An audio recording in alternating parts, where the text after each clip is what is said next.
So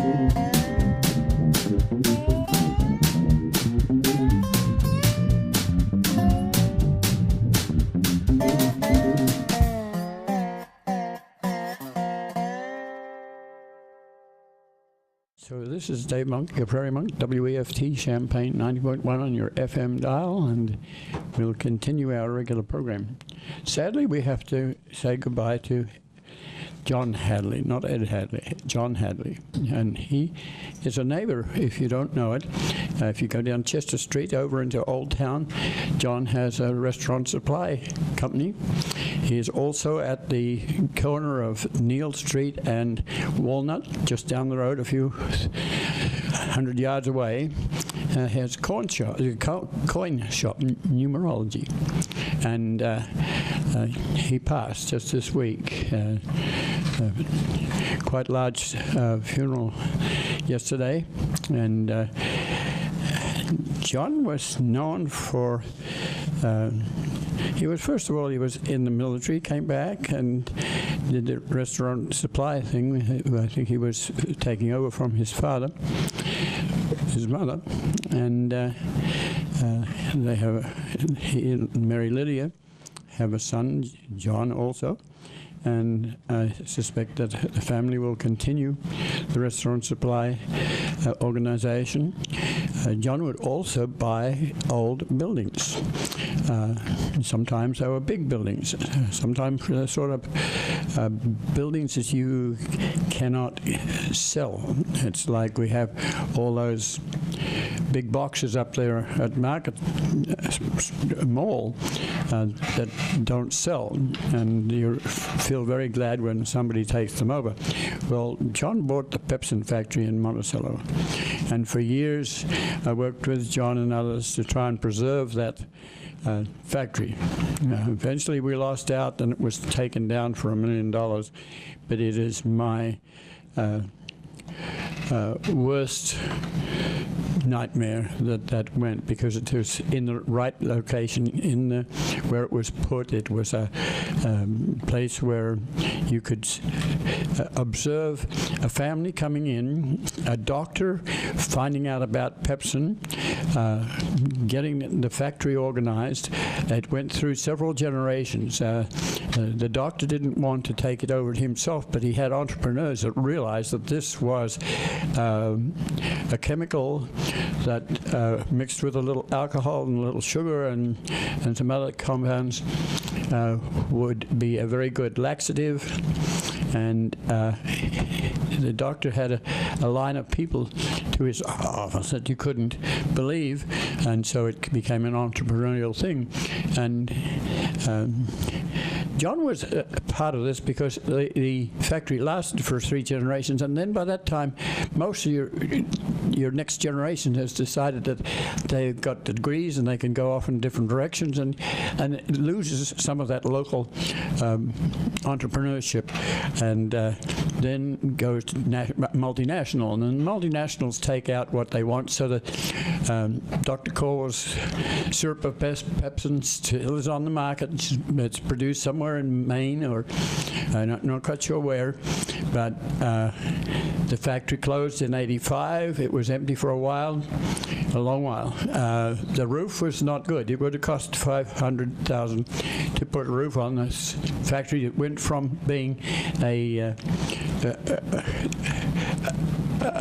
apple cider press in the bottom of a city storefront to a Piatt County family home.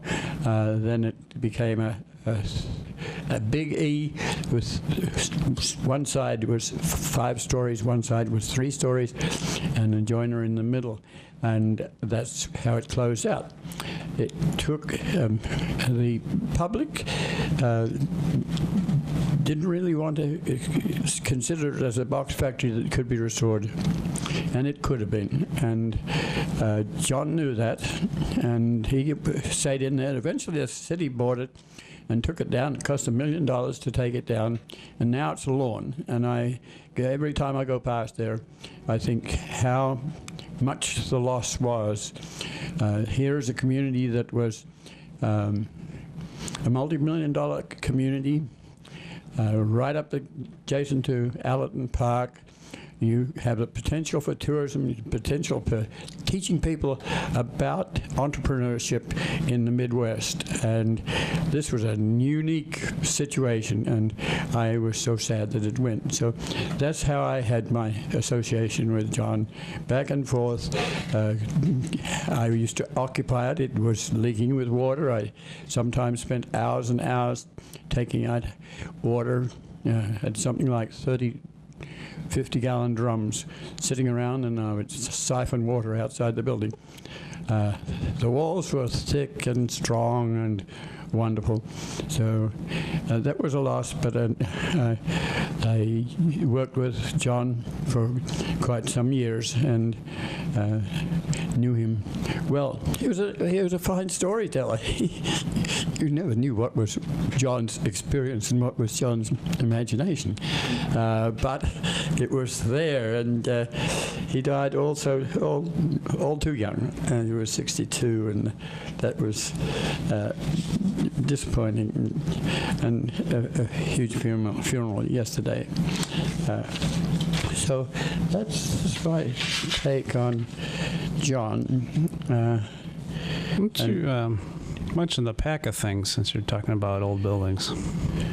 Well, yes, right today, PACA is having its annual general meeting. It's in what used to be the old Congregational Church on Daniel and 6th Street. It's called now the Community Community United Church. It's kind of interesting. The early people who were into developing universities and the like were often Unitarians or Congregationalists. And so some of the early churches here were of that denomination.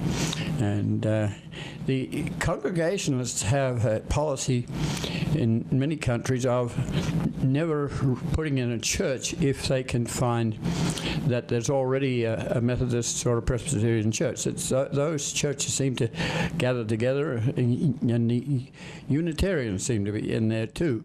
But they're movers and shakers, and they moved from Champaign near the railroad to the university and had a lot to do with the early development of the university. So if you go to the PACA meeting, there's not always a lot of people. It needs the support because they give awards to people who have done interesting things with their building upgrade and whatnot. They're also having a little battle with the university because they've had an involvement with the university where they could be invited to take materials out of a building that was to be demolished. And that's a little awkward because it involves more paperwork and diplomacy. It's much simpler to take the building down and throw it in the landfill. So PACA does this, and they sell those materials. Bob Swisher, one of the members, has been a specialist in bricks. The brick streets are going out, unfortunately. Brick streets are a wonderful experience because they last for thousands of years. The problem is that you have to repair them regularly, and that's a job you cannot do from the high seat of a front-end loader. You have to be out there, you have to turn the brick over, you have to put sand underneath and level it off. And then the utility people want to put a concrete piece across the road, and that's a menace because the bricks fall, and then the concrete piece gets to be a bumper for cars. So out go the bricks. Well, Bob Swisher at least gathers up these bricks, and he's sold something like 7,500 bricks, and there's more to come because the streets that buses are on have a problem with bricks because the bricks move. Sensibly they move, but then they have potholes, and so brick streets are on the outer. It's much easier to have a concrete street and it doesn't last as long. It breaks down within a few years, whereas the brick streets are still there from Roman times in England, because the bricks do not break down. If they do break it down, you can replace them, but it is labor intensive, and so when we go to Packer, we think about these things, and Bob Swisher has a article in the News Gazette Weekly, and he says things about antiques and other things, but his last article that I read, he was chiding the university for not organising two buildings that are over there by the armory, which were to be demolished and sent to the landfill. But Packer has been in there. Carl and others who are also on the WEFT administration have been talking to the Chancellor, and then eventually we hope that Packer will get back into the university and be able to salvage materials. You have to know that all of Current Performing Arts Centre was mainly faculty houses, and at that time, if you wanted to salvage a bath, you had to go in and steal it at night, because it was all going to go to the landfill. So tacitly, you were allowed to go into those houses and take things. And that's teaching people to thieve. And so gradually, we got better than that. I remember congratulating a demolition contractor for saving the beams off the roof of Charlie's Restaurant, which is right opposite Noyes Lab. And next day I came around, and he said, "You nearly cost me my whole job because I was not allowed to do that, and I was saving them." And it happened. So now the university has got, for a period, gotten better at salvaging buildings. And we think about putting a phone in a building and selling things out of it, and then taking articles out of it and selling them from Packer's warehouse, which is open every day of the week. And they're friendly folks, and they need your volunteer help. And it's kind of fun. Sometimes a little dangerous. If you take out a stairwell and somebody walks out the stairwell and it's not there, then there's a little problem. So it's not always easy, but it's there. So Bill might have a comment about it. Sure. Well, first of all, again, the postcard in Dave's hand is the Preservation and Conservation Association. That's PACA annual meeting today. I just turned it over. 2 p.m. at, where was it? 2 p.m. Community United Church, 805 South 6th Street, so close to campus in Champaign-Side. Today, April 6th, 2014. Yeah. I've been to PACA recently. In fact, I called them up because I saw somebody had, I guess, stripped the interior of a house in my neighborhood, and they had some nice doors out.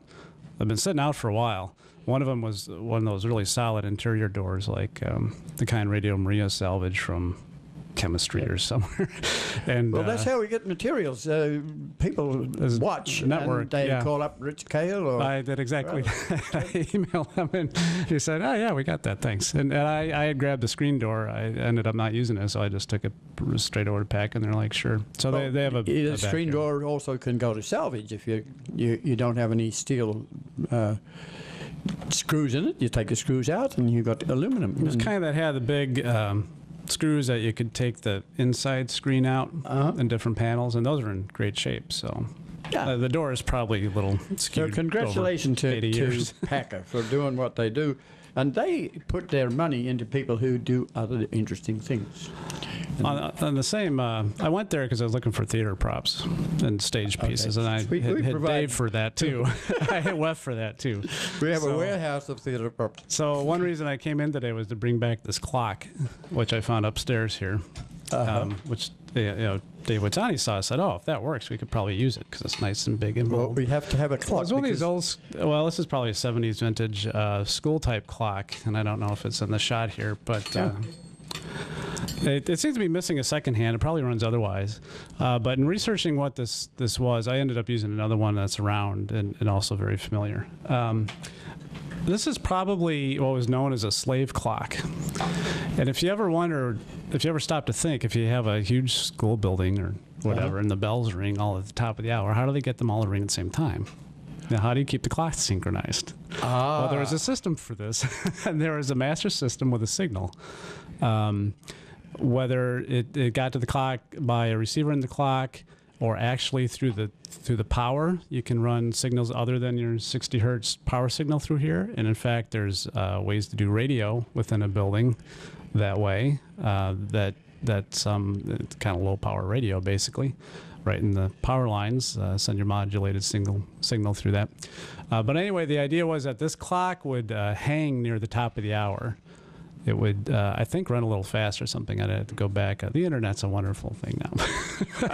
But it would be a few seconds ahead by the top of the hour, and then it would hang and wait for the signal to jump to the synchronized top of the hour or something like a minute before, something like that. So in the movies, when you always see the kids waiting, see the clock and the classes and going by, and the clock seems to be suspended, and then it jumps and well, that's a real thing.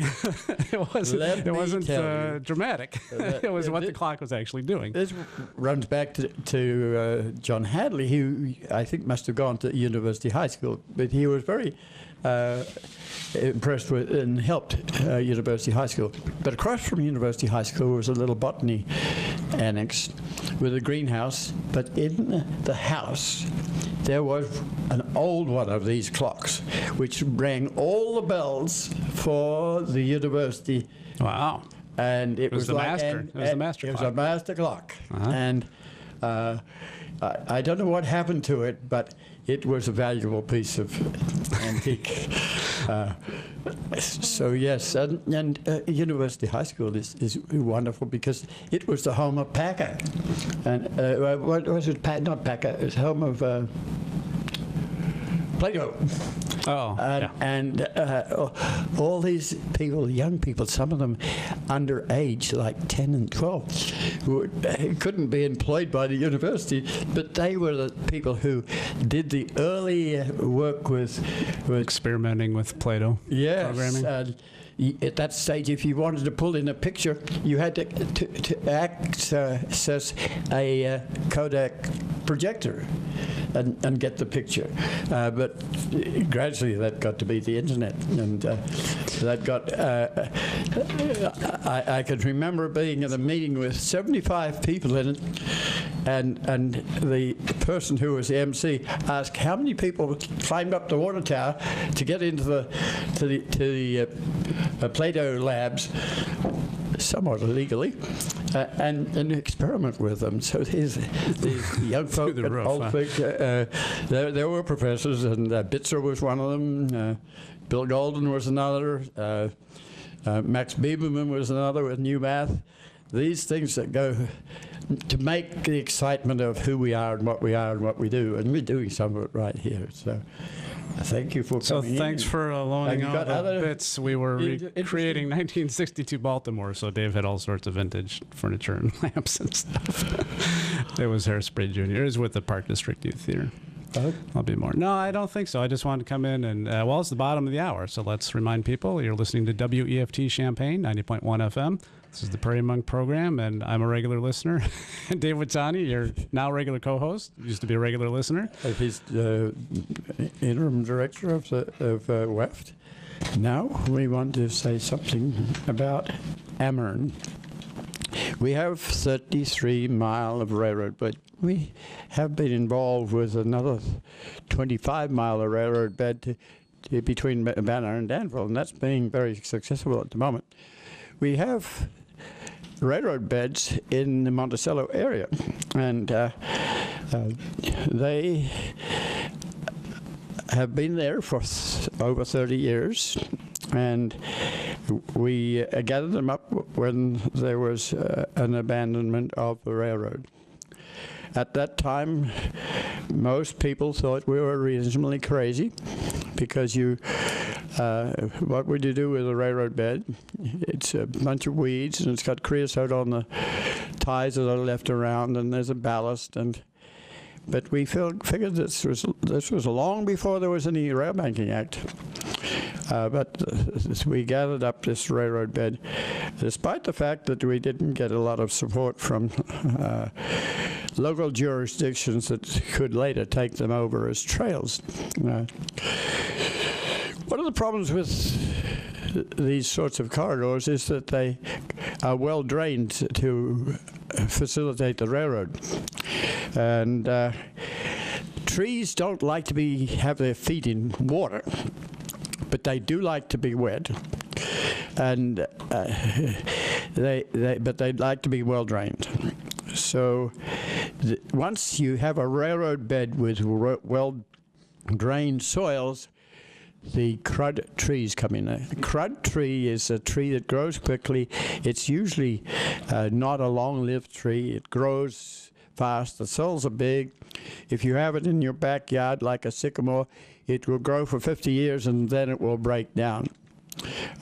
Same with hackberry, and there's a bunch of these trees that cities will not tolerate because, or at least they won't tolerate now, but because after 50 years, there might be as many as 30 trees go out on a stormy day, because they break down and they fall on people's roofs, and they fall on roads, and so cities have gotten wise now, so they don't allow you to put in crud trees. But we have crud trees growing on the railroad bed. One of those trees is a real menace because it is an olive tree, and it has little olives on it that are rather choice, and they're good for bird food. And so someone who was innovative decided that this olive tree could be introduced to the to natural areas to provide food for birds and other creatures, but mostly birds. They even planted these trees between arbors where they were growing trees for transplant. They planted them in open spaces along roadsides and the like, and they have multiplied. The birds not only eat the seeds, but they defecate them in another place, so they spread. This tree has become the prime weed tree in the Midwest. All states are having problems with them. They grow quickly. They shade out the prairie that we love and have bought the railroad bed for, and they also can change the pH or the acidity of the soil. And that denies certain species that don't like that change of pH. Well, on Friday, I got a phone call that was rather strong. It wanted me out there almost instantaneously because Ameren has towers on that right-of-way, and that gives them the right to make sure that there's no trees growing underneath the towers and the lines. They have an easement, in other words. Our prairie is under the easement.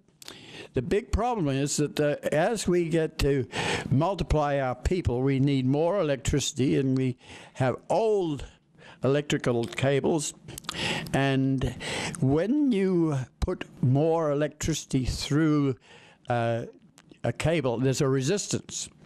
So the resistance allows the copper to expand, and the wires bend down, and if they come to be near a tree, the tree can arc and short the power line. So the power companies are perpetually trying to get rid of trees, and there are ways of doing this, and we've spoken about this before because we recently had a trauma on 4 miles of railroad bed between Seymour and White Heath, where the trees were herbicide with a cocktail of herbicide that was designed to stop any tree from growing for 3 years. So you bet your life you lost all your prairie at the same time. So we've had Ameren engineers to do that. This, I find out, very interesting. We get notices which are like a form letter to say that we'll be doing maintenance in your area sometime. It doesn't tell you where, what, when, or how, and that gets to be a real problem.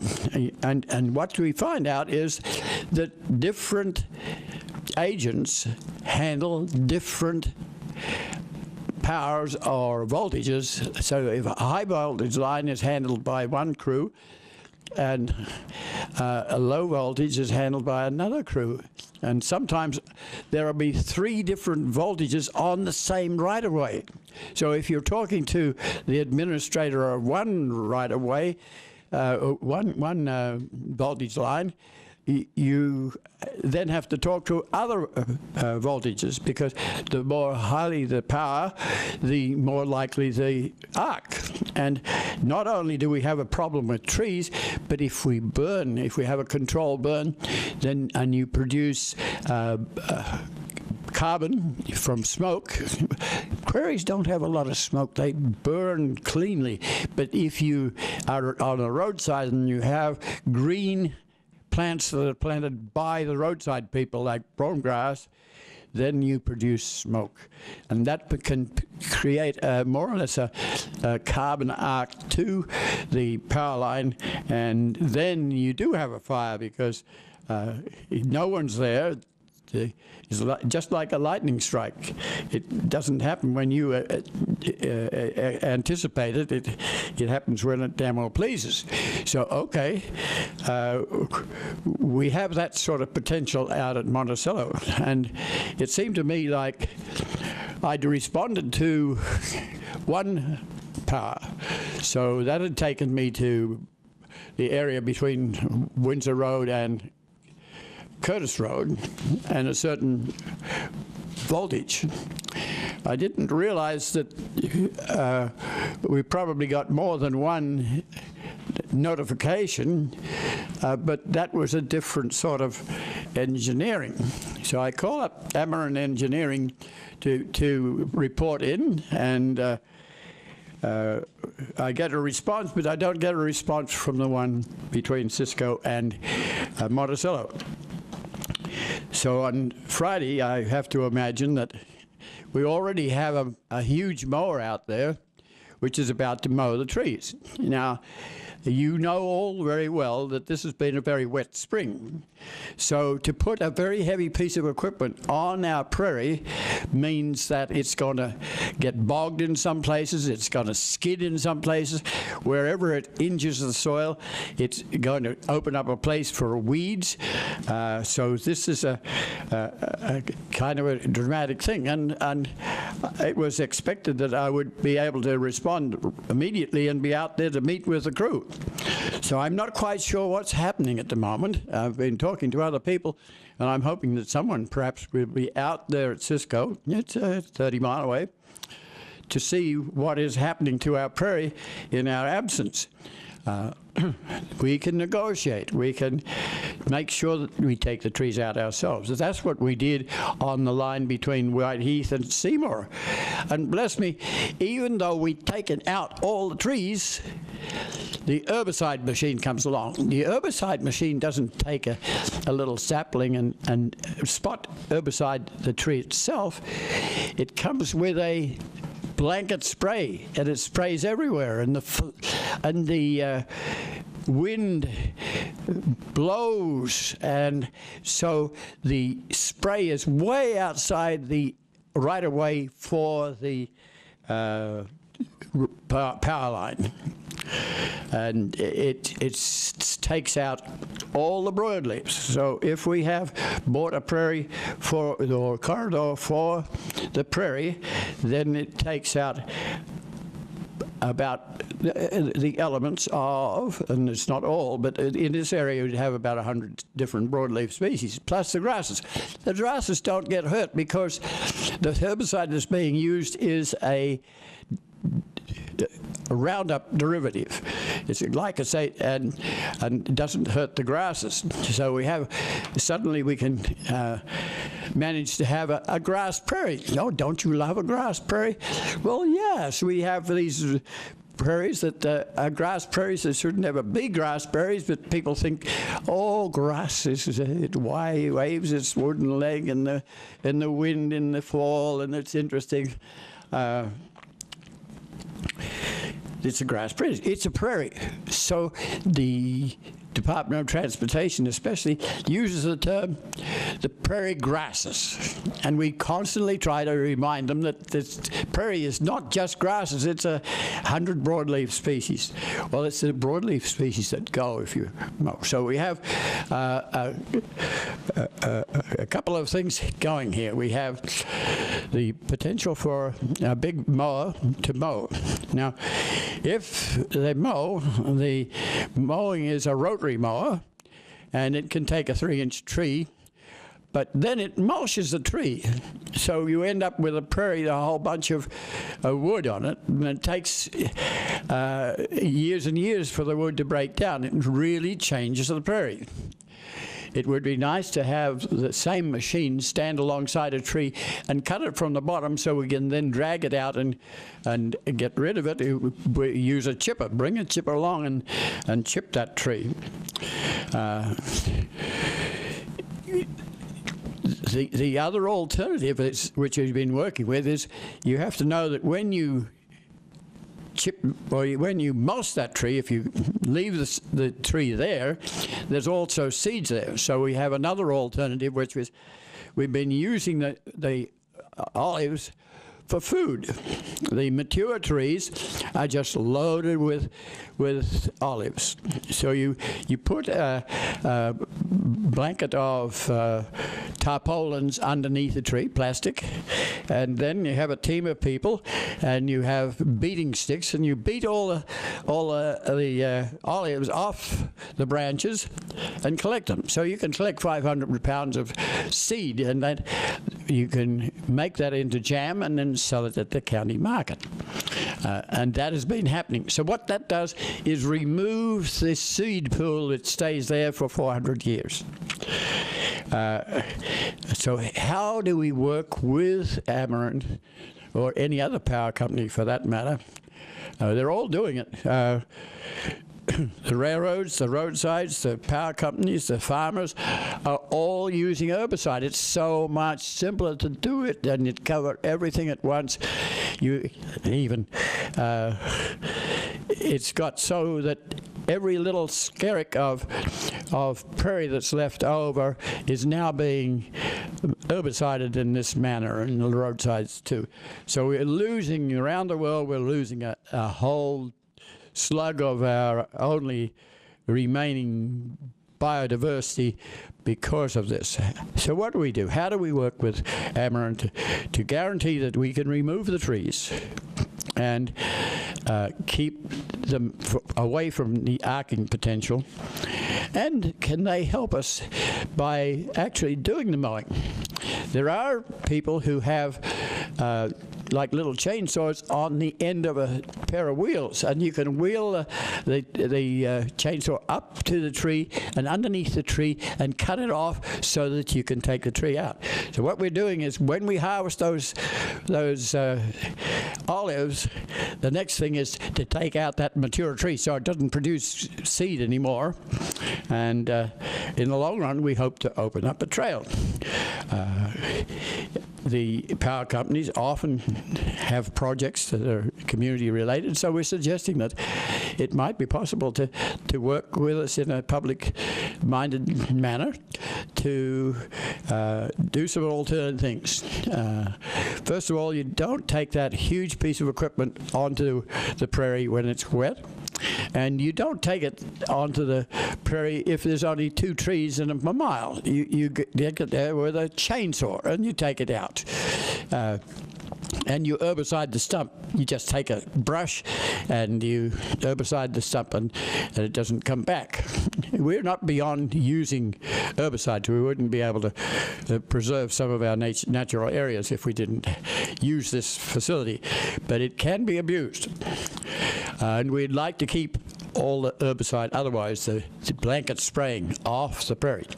Now, in some places, we have a forest of these trees, so Ameren could be very helpful by moving in with big equipment and taking them out. And so at the moment, we're working with a letter. It's a 3-page letter here to Ameren and I probably have to go this afternoon, or somebody has to go out there to see if the process has already started, because you don't get asked too many questions. People want electricity. If people want electricity, you got to look after the line. The other problem that we have is that this is not run by Ameren, it's run by contractors, and the contractors may or may not know what a prairie plant is. They also don't know what a rattlesnake is. If they do know what a rattlesnake is, they're all perturbed and want to stay off the area because they might get into a conflagration with a rattlesnake. But we're concerned that they don't chop rattlesnakes up. So we have Endangered Species Act, which means that you have to have contractors that understand that you're working with endangered species. We need these species in the future. If you have some sort of disease in 500 years' time and you want a biochemical that will prevent that disease, you have to have a gene pool of biochemicals in those plants if you're going to be a chemist and extract the remedy for that particular disease. We don't know if you will have that sort of a disease.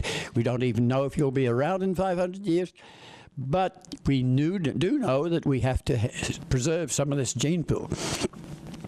If you're an agriculturist and you're planting your soybeans every year and you're disturbing the soil and it's eroding down by the ton into the river and then down to the Gulf of Mexico and creating a dead zone in the biodiversity of the Gulf of Mexico, then there are things we can do about that. One of the things we can do is to plant the legume and harvest it like alfalfa every year, perhaps for 20 years. You might have to replace it after that.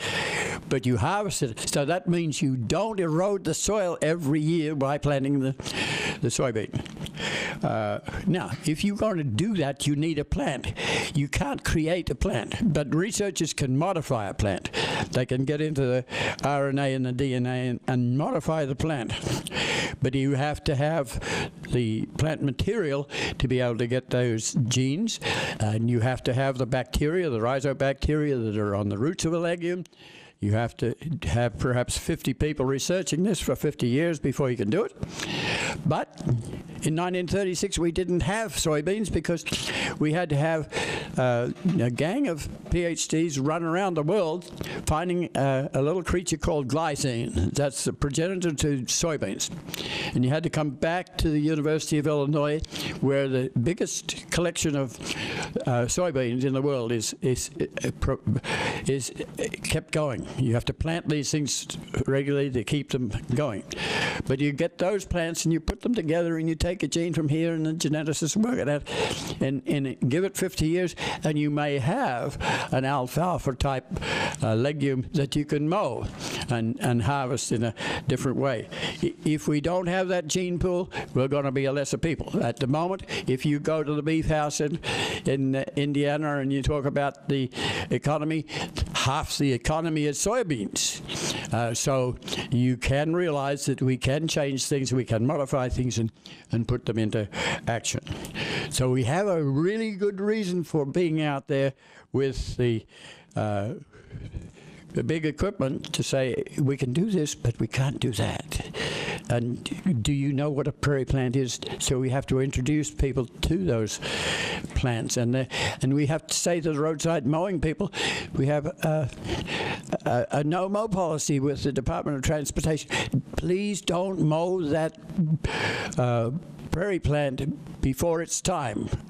And there are itchy fingers. There's a jobs concerned, and the mowers really want to mow the roadside. So ostensibly, there's no snow going to blow across that road that's adjacent. I think it's a ploy. I don't see that much. We've had a hard winter, but I don't see the roads that blocked by one or two miserable little prairie plants being the nucleus for it. It's an excuse, and it's also a neatness syndrome. You know, when we had horses, the roads couldn't be quite straight. But if you were a farmer and you were plowing with horses, you were a much more dignified farmer if you had straight rows. Ipso facto, we have houses that are straight. Everything is neat and tidy. So we also have to deal with the neatness syndrome.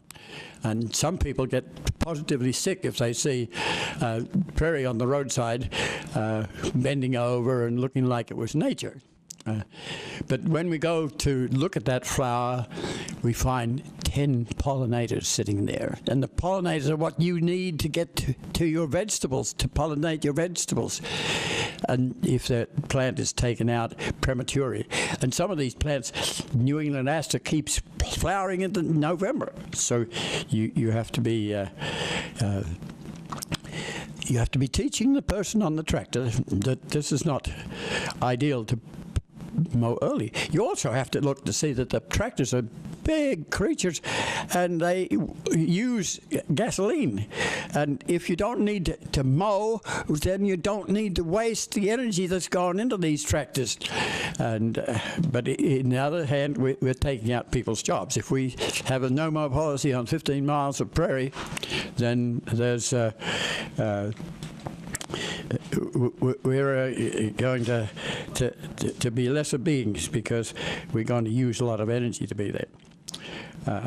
Okay, so you got the message to some extent. It's a little confusing, but we have had a real disaster between Seymour and Whiteheath, losing our prairie to blanket spraying.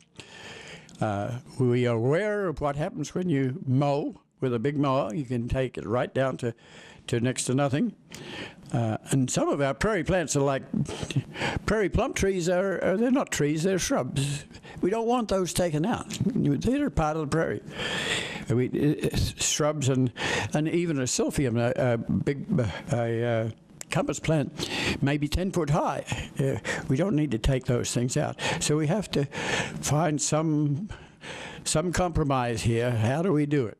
One of the answers is to put in more power lines. So at the moment, Champaign is considering new power lines going around the city and down certain corridors. And if you're a farmer, you do or don't want a power line through your territory. There's a lot of arguments about that. But the new power lines will take the pressure off the roads on the roadsides and the railroad beds where we're pushing too much power through old lines. So there are remedies. We need to talk. You don't always get to talk. You get to sit on the side of the tractor and shout in monosyllables while the tractor driver is answering his telephone. It's a stunt, and you have to be aware of these things. And as you go about, think about them and think about how you could put your oar into the water. And that could be just volunteering, or going to the meeting that we're going to have, or that's going to be at the Common Market, about how you would produce farm food locally, so you didn't have to use energy to bring it in from California or something like that. So there are things you can do. So get active and join places like WEFT and Urbana Public Television and Packer and those. The Sierra Club, the Isaac Walton Lee, the Audubon Society. These are all groups that are doing interesting things. Go to Anita Purvis Center and just look at the artwork on the wall. Go to the little museum that's there, and go sit in the big bay window and watch the birds feeding outside. Go to Busey Woods. Buy some puppets that your children will be interested in. So that's my rant on on amaranth development. I did get a very nice letter from email from Kim Campbell, who's the honey person at the farmers market. He has that big yellow van. He lives in Charleston, but he'd been watching a YouTube presentation of Australian beekeeping, and I grew up with a beekeeper, and we used to move bees, and that was almost a tearjerker because everything I was watching was something that I did many, many years ago. You wait till the bees go to bed at night, and then you put a little slat across the front door, and you lift those hives onto. If you've been in one place, like on a ocean meadow with certain flowers at a certain time of the year and they've come to their end, you have to go somewhere else to take those bees. So my bee keeper friend would keep a rifle, and he would shoot leaves off trees. The trees were so high you couldn't climb up them and get the flowers, and the little branch that came down would tell him where the nectar was. So we would be going up the hill to boxwood on the mountainside, and you'd take those hives, put them, hundreds of hives, might be 300 hives on 3 trucks, and you would not park the trucks near the hives because the bees don't like gas smells. And then you would take them to the new location and relocate. And I'll have to finish there. I had one more rant. I just keep pulling the books, catalogs out of the dumpster, and they're brand new catalogs. I have to remind people that if they're out there to please find out who's on your internet and get to them with the internet instead of taking down half the Amazon forest. That's enough. It was a Dave Monk, your Prairie Monk.